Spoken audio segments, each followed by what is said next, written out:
All right. Well, thank you all so much for giving me a chance, as you do annually, to talk a little bit about United Way. It was actually coming here to present about United Way that first introduced me to Rotary, and then I came year after year and started thinking, hey, maybe this is something I'd like to come to more regularly, and then of course became a member. So, you know, that's, when we talk about membership, that's something that we should always think of, that sometimes when we have speakers come in, especially ones that come annually, that might be an opportunity to say, wouldn't you just like to come here every Wednesday and eat with us?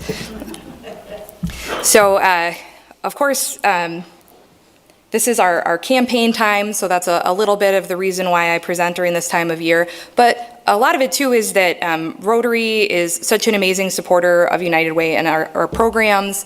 As some of you may know, there was a grant that was done for improvements to the CCC through the Rotary Foundation this year, and I'll talk a little bit about that. But also in this room, I just see a lot of incredible, tremendous supporters of the work we do, and some people that have made just an incredible impact on the United Way and on the CCC, and I'm so grateful to you for all that you have given.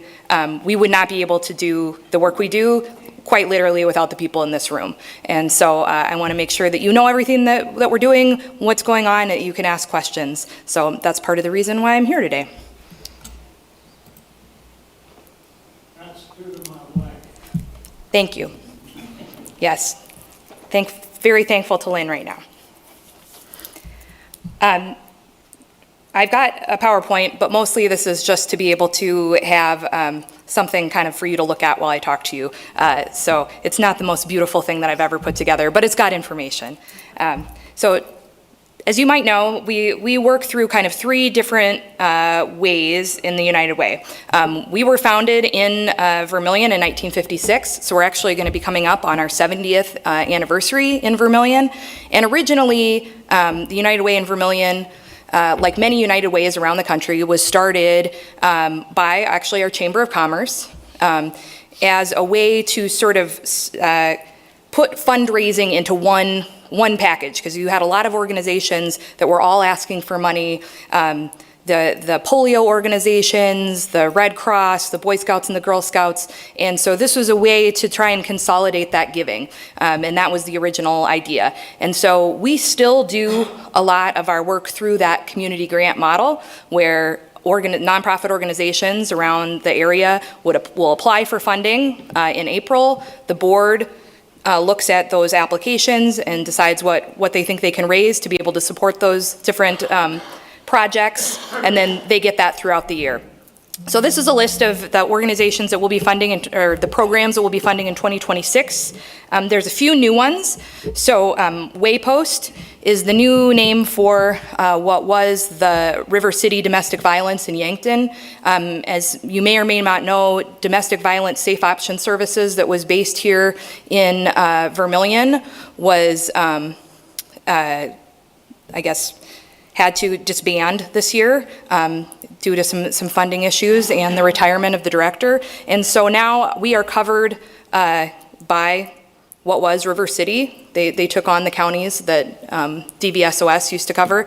And so they recently changed their name to Waypost. And then Pathways Shelter for the Homeless. So Pathways is also in Yankton, but it is the regional homeless shelter. We don't have a shelter here in Vermillion, and so we do give some funding because they do house a number of families and individuals throughout the year from Vermillion, and so we wanted to be able to help support that as well.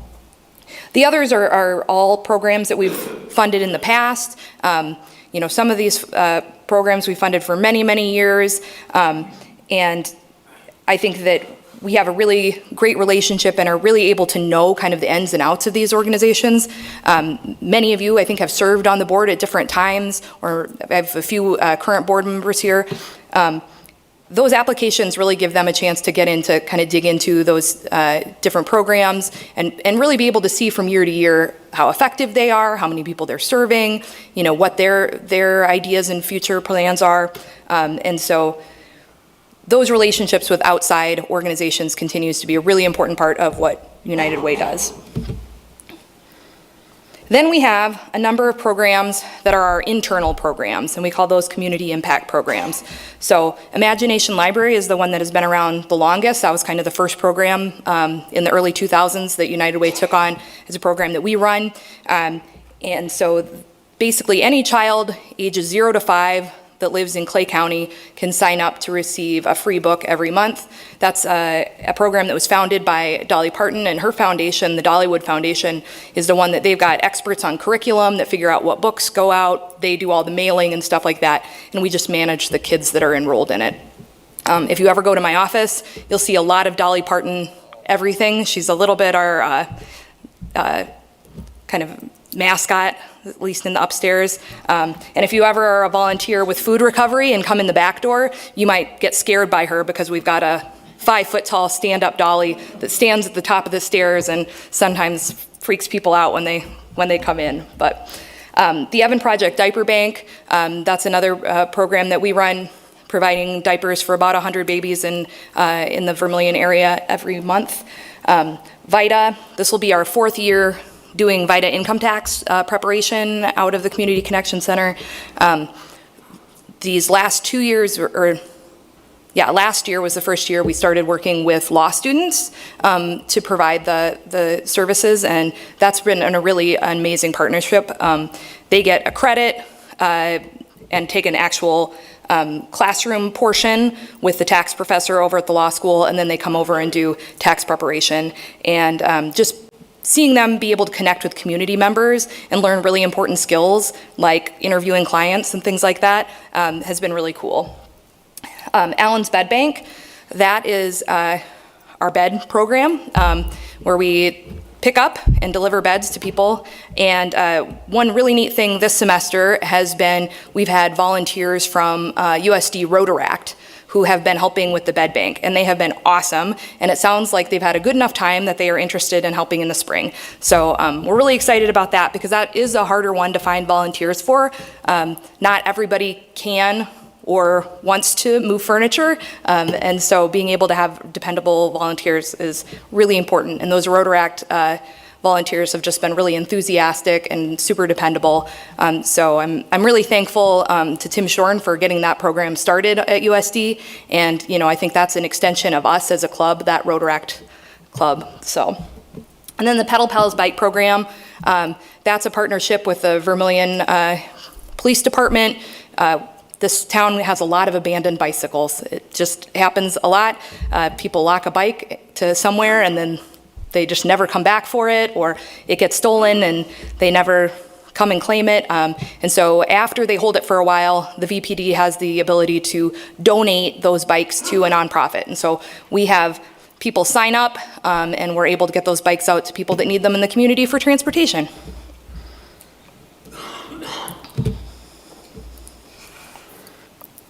So then the Community Connection Center is kind of the third prong of the work that we do. It's probably the most visible to those of you who have been down there. The Community Connection Center opened in 2019 thanks to a gift from the Vern and Bonnie Anderson estate.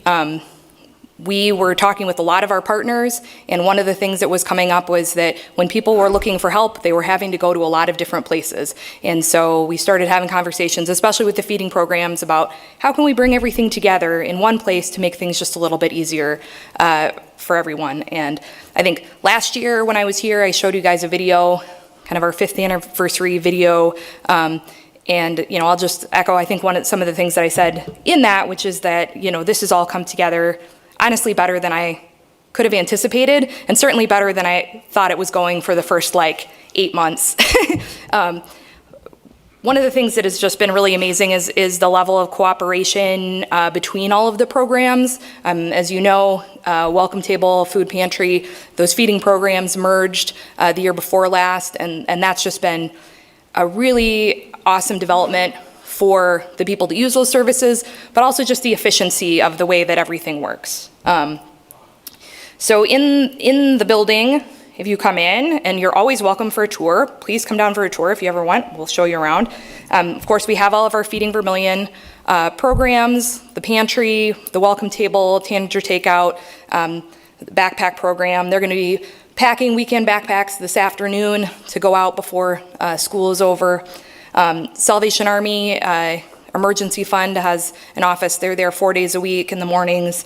ROCS, the Rural Office for Community Services, they're what's called a community action agency, and they're based in Wagner and serve all of southeast South Dakota. They've got locations in Chamberlain, Mitchell, Yankton, kind of all over. The office that's in the CCC specifically is an outreach office, and they do a lot of programs that are like federally funded grants for primarily housing, but they have a few other things. They can help with weatherization and some other things like that too.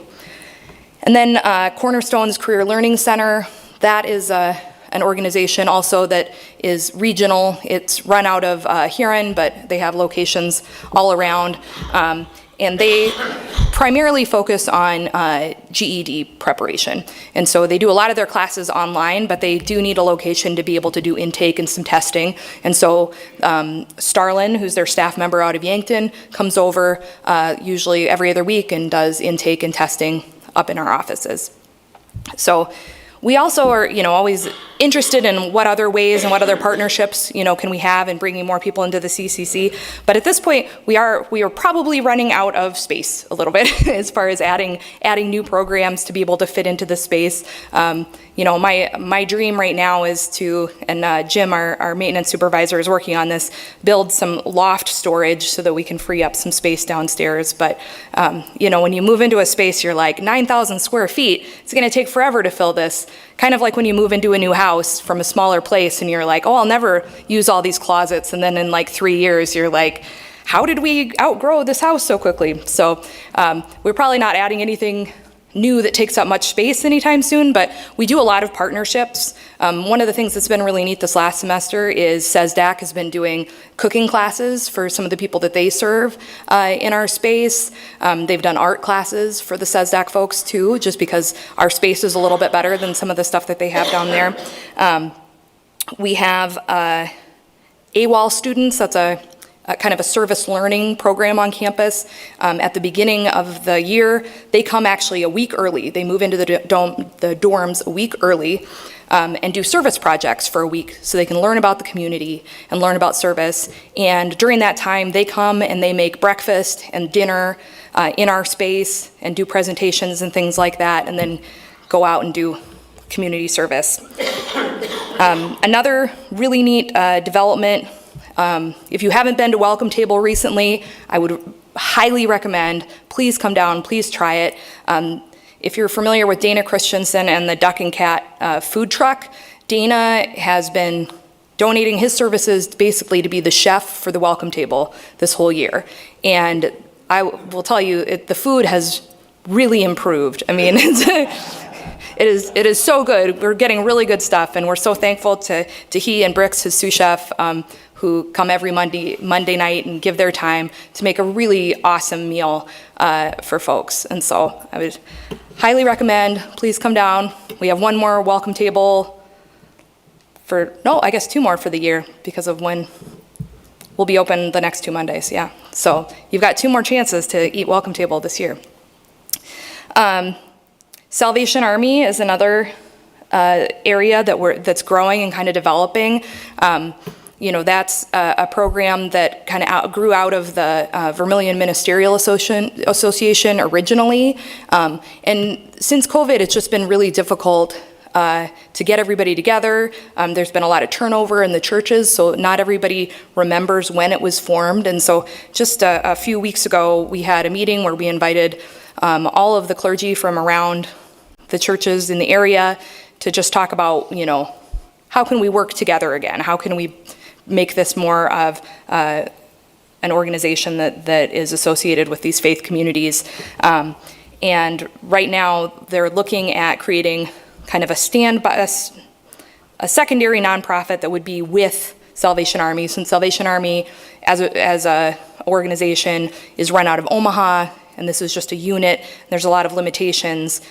This would be able to raise some additional money to work with the churches to just be able to expand what they're able to do for folks. So Rich Bronstein at the university is working on some bylaws and things like that, and we're working especially closely with St. Agnes Charities, which up till now has run sort of a parallel to Salvation Army. So people would call Salvation Army, maybe say, I'm behind on rent, I'm gonna be evicted, what can you do? Salvation Army would say, well, we can do $200, but they need $500. Well, then they could call St. Agnes Charities for that additional $3. Or sometimes it would go the other way. They'd call St. Agnes, and then St. Agnes would call Salvation Army. Now these groups are going to be merged, and there's several people that were on the St. Agnes Charities kind of volunteer group that are going to be on the board of this new entity, and I'm just really excited to see what they're going to do. I think it's an awesome development that's really going to help all of these entities be able to assist people in the community more easily. On that note, there are still slots for Salvation Army bell ringing for this weekend. So if you don't have any plans and you'd like to ring some bells out in front of Walmart, Hy-Vee, or Runnings, they are looking for people. So check that out.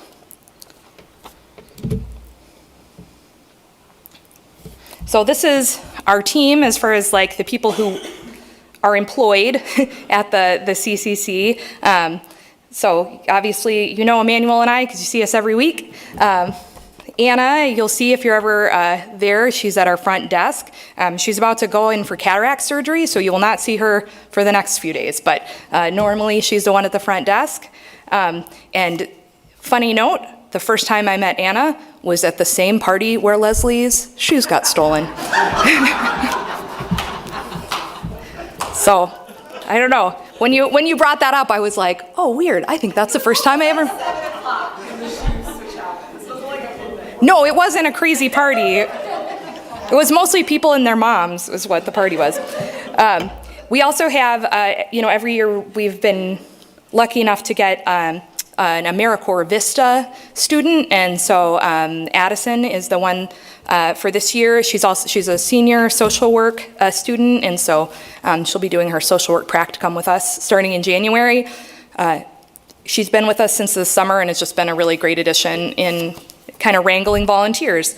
And that's one of the things that I wanted to point out is like this is the team of people who are employed by United Way, but we have about 100 volunteers that are coming in and out of that building every single week who are giving their time and their energy. And those volunteers are people that are, at 6 a.m. going to Walmart and getting food recovery food and bringing it over. Those are folks who are moving beds. Those are folks who are setting up for Welcome Table every single week, who are checking people out at Food Pantry, who are meeting with clients for Salvation Army. So we certainly could not. I have a very great team who are very talented and incredibly dependable, but we could not do everything that we do if it were not for all of the volunteers. I mean, the volunteer effort that happens in that place is just, to me, it's a miracle every time I look at it. I'm just like, how is this possible that so many people show up day after day? And it's really wonderful, and I appreciate them so much. We, of course, would not be able to do what we do without my wonderful board, and I want to recognize my board members that are here. Obviously, you met Leslie before. We also have Sherry, who is our treasurer right now, and is another person that we would not be able to live without. So thank you so much, Sherry, for all that you do for United Way. We've got a really, really great team that just is so helpful and gets out in the community and does the hard part, which is often asking for money. That is, one of the more difficult parts of this whole thing. I've been in this position now for almost 14 years. I'm the longest serving person in this role in Vermillion, and I'm actually the longest serving person in this role in South Dakota right now. There is incredible turnover in a lot of these small nonprofits because they tend to be, a little bit overworked and undersourced, and so that's another area where I am so thankful for my board because they really look out for us and they take care of us. And, I just talked to somebody from Watertown that is on their, fourth executive director in a really short period of time because they're just running them into the ground. over and over again. And I was like, I'm gonna write a letter to your board and tell them that they need to be nicer to the next person so they stick around. Because you can do a lot more if you've got some longevity. And so I just wanna extra say thank you to all of these people and all the people who have served in the past, because we are able to do what we do in large part because we've got a great board that supports the staff and makes sure that the work continues. So thank you guys. So Scott was asking me, he was quizzing me on some numbers in the food line, and so I thought I'd give you a little bit of the numbers. So these numbers are mostly from 2024, because I was using the 990, which is the tax thing that we have to file every year. And 2025 is not complete yet, so I don't have a full accounting of all of that. But in 2024, our income was $306,000. A big part of that, about a third of that, does come from that estate gift that I mentioned before. Our expenses were $353,000, funded 25 programs, impacted primarily through our grants, 37,000 people. Obviously, that is not deduplicated. You guys are well aware that we do not have 37,000 people in Clay County, but it is difficult sometimes to know. I don't know the person that, has a child in swimming lessons and also, rides public transit and also has a child at the Vermillion Center, right? We don't necessarily have everybody's name, so it's difficult to be able to deduplicate that, but, and this is the number impacted through the CCC so far this year. Again, that's not deduplicated. That's just the number of people who have come in, gotten a service. That number last year was about 11,000 something. So as you can see, the need has increased significantly. So that's one of the things that I did want to kind of tell you guys a little bit about as far as an update is, people have been asking, are you seeing a lot more people reaching out for help? And the answer is yes. Yes, absolutely. We're seeing more people all the time. We're seeing a lot more people come through the food pantry every month. We are seeing a lot more people reaching out, especially for eviction assistance to ROCS and to Salvation Army. Another thing, of course, is that as we look at like these income and expenses, just like everyone else and everything else, our expenses are going up. Our expenses for energy, our expenses for food that needs to be purchased, our expenses for, supplies and just about everything. So that, that's something that we're kind of constantly trying to balance. How do we continue to be able to do all the services that we want to be able to do, but pay for the basics, keep everything running? And a lot of you probably were paying attention, and some of you reached out to Emmanuel or I, like during the point where SNAP benefits were frozen and people weren't sure what was going to go on as far as SNAP, wondering what's happening at the CCC during this. Luckily, because of the way and the timing that everything happened, we didn't necessarily see a huge spike during that time. It's really been more of a gradual increase over time through the whole year. But the other thing that we saw was the way that this incredible community stepped up.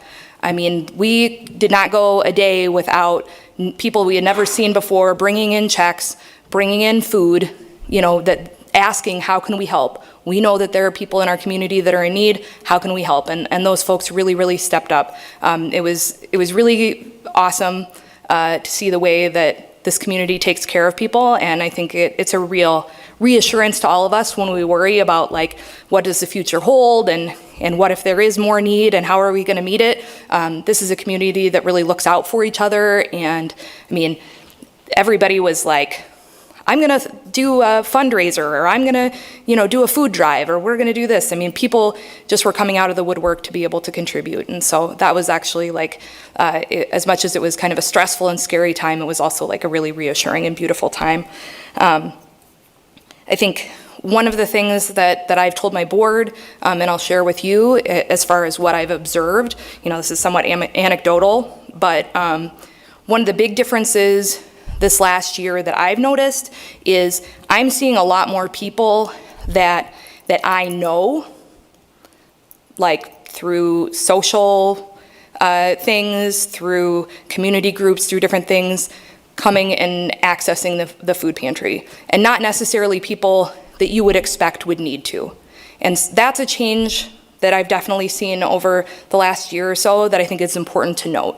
That I think, I've always kind of pushed against some of the preconceived notions about who uses our services and why, because I think that oftentimes those are based on assumptions that aren't always true.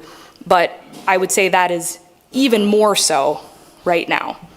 That, that these are people that you're seeing them perhaps at church or as coworkers or even as friends, and they may not be sharing this with you, but they are struggling. They're struggling to pay their bills because, like I said, all of our costs are going up, right? So that's something to be aware of in the future, and we're always trying to figure out new and better ways, more efficient ways to serve more people better. I think we do a pretty darn good job of it. One of the things that's really great about having a board is you've got these people that have all these experiences in banking, in academics, in business, and all these things, and they're the ones that are able to look at what you're doing and give their feedback, and I think that always just makes a better end product, right? Because you're vetting it through all of these different perspectives and ideas. So, as I said, this is our campaign time. You probably got some stuff in the mail.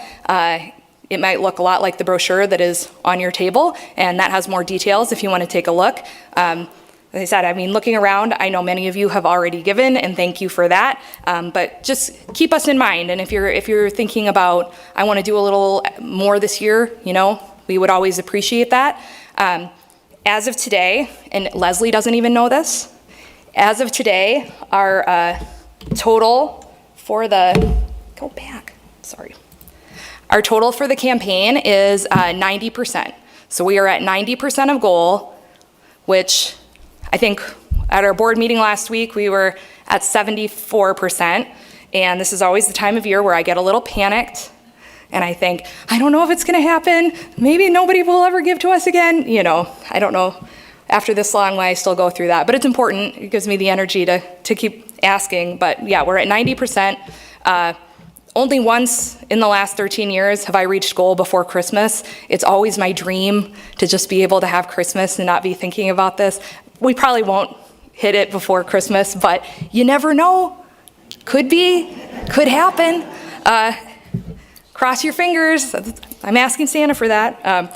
But 90% is great. I'm really gratified at the way that folks have stepped up to support United Way, to support Feeding Vermillion, to support Salvation Army this year.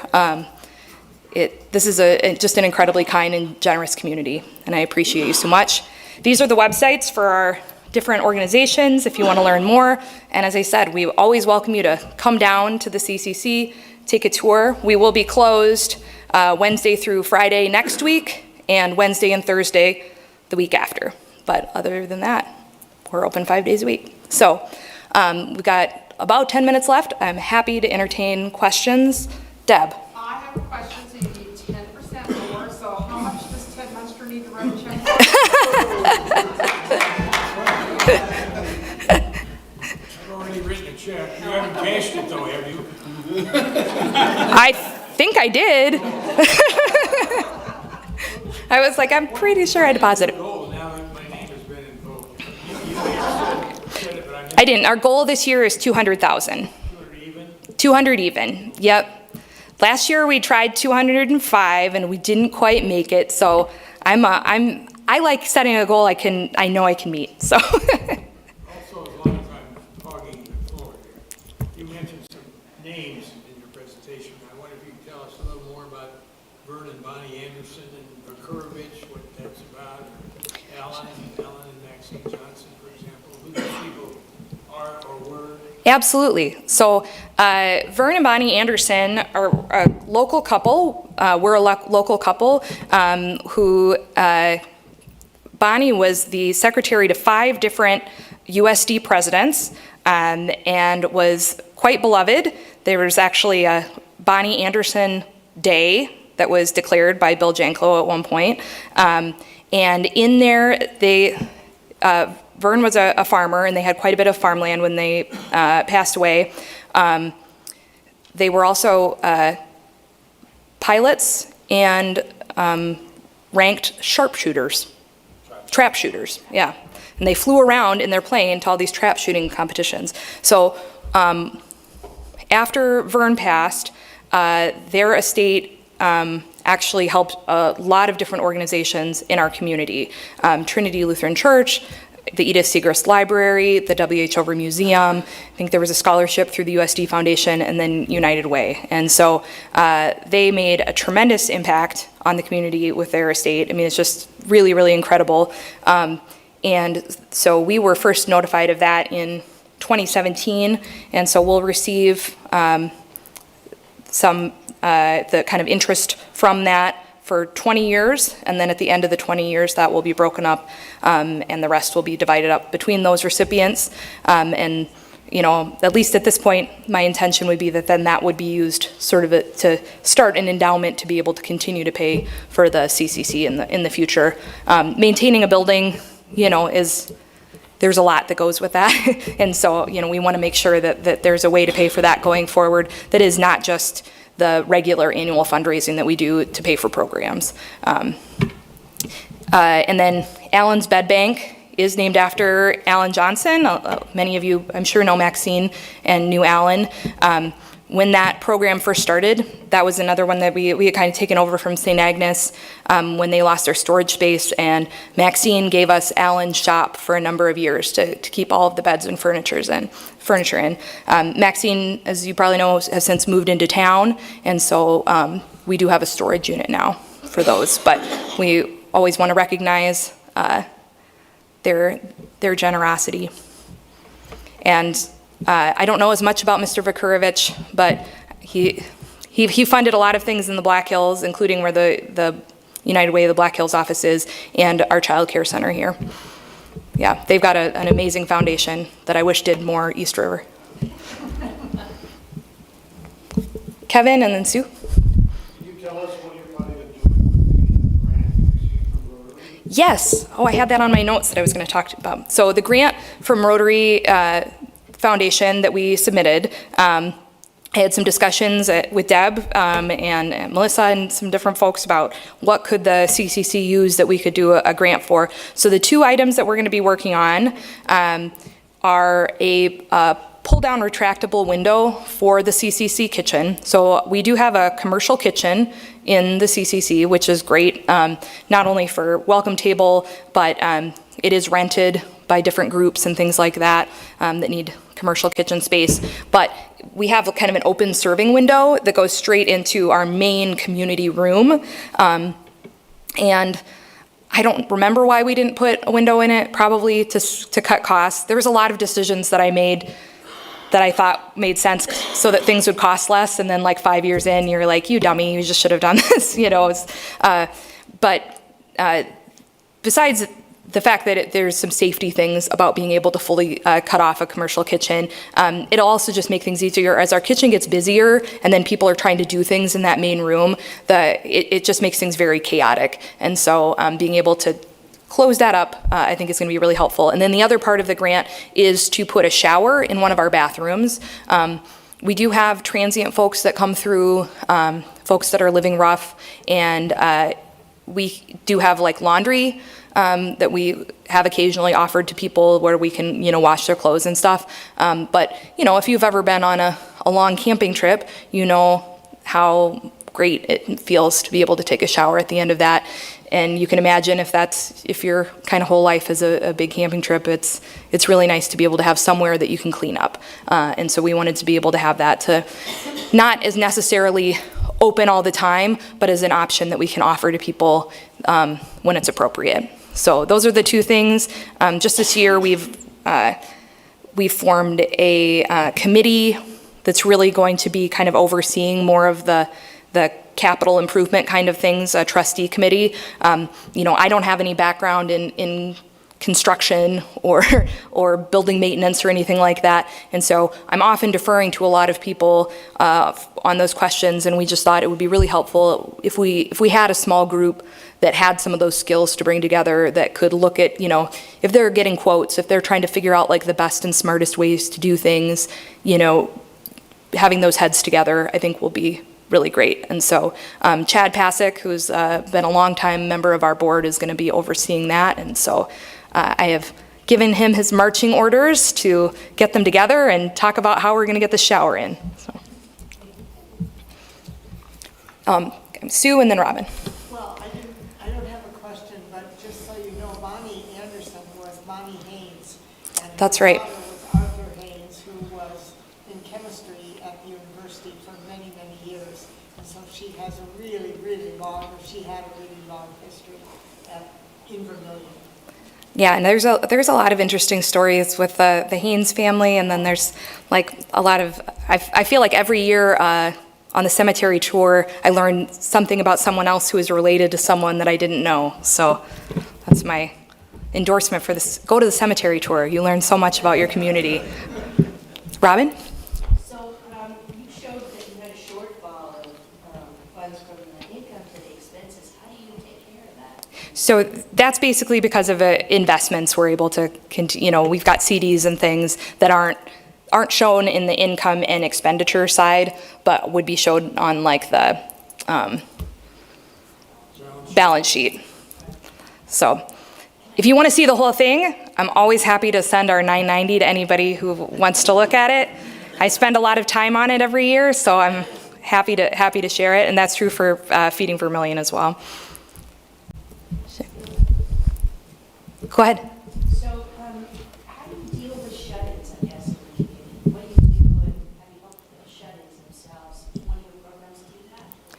So there's a couple of programs in the community that do, you're probably familiar with our Meals on Wheels program in the community. So that's not funded by us. That is a ROCS program, though. So we do have partnership with them as an organization to deliver meals. And then Emmanuel has a program called the Golden Share, and that is for folks that can't come to the pantry to get their own groceries, and they get delivery to their homes through that. And so it's usually Emmanuel and a volunteer go and take those out and around the community. A number of years ago, we got a bus, a decommissioned transit bus, to be able to use to do different things with, which was awesome. But also, I don't know if you've ever driven a transit bus. It is not the easiest thing in the world to drive. There's a lot of things about it that are a little bit hard. And once we kind of saw what could be done with a vehicle, I started saying, man, what I really would love is a cargo van.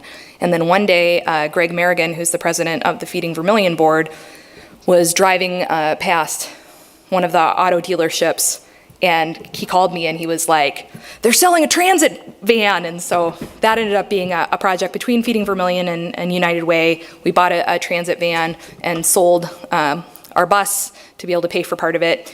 And that's been such an amazing tool, honestly. Like that's something that I certainly wouldn't have thought that we needed, but it makes the bed delivery so much easier. It makes the Golden Share delivery so much easier. Emmanuel also goes up once a month to Sioux Falls to an organization called the Midwest Food Bank and brings food back down and is able to fill up that van with food. Every other week we have a partnership with Walmart where we take basically everything that would have gone to their return center or probably into a dumpster, and it comes back to us. And some of it probably should have gone in the dumpster, but a lot of it can go out to people and can be really helpful. And so, yeah, every other week, Emmanuel and I pretty much fill up that van full of Walmart stuff too. There was, what was it, like a month ago, there was so much, like I couldn't even see out the back, so I had to have Emmanuel looking, making sure I wasn't running over anybody in the Walmart parking lot. So those are some of the ways that we do that. Any other questions? I think I'm being... All right, if you ever have any questions, I'm happy to answer them. Thank you all so much. Thank you to Rotary for all you do, and thank you to Vermillion. I would not want to do this anywhere else.